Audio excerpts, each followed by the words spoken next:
Hello vlog, welcome to my guys. Ngayon ay mag-vlog tayo tungkol sa uncommon word sa Pilipino. Let's go! Go!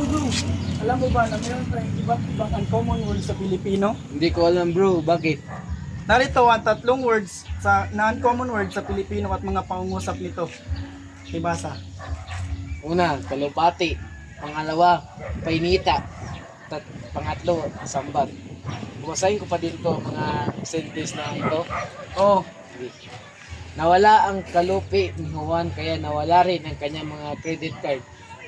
Maingat na inayos ni Aling Rosa ang kanyang buhok gamit ang kanyang painita na yari sa kahoy. Kumuha si Miguel ng sambat upang mas maayos na makakain ng adobo. Oh, nabasa mo yan. so alam mo ba kung ano ang kalupi? Hindi.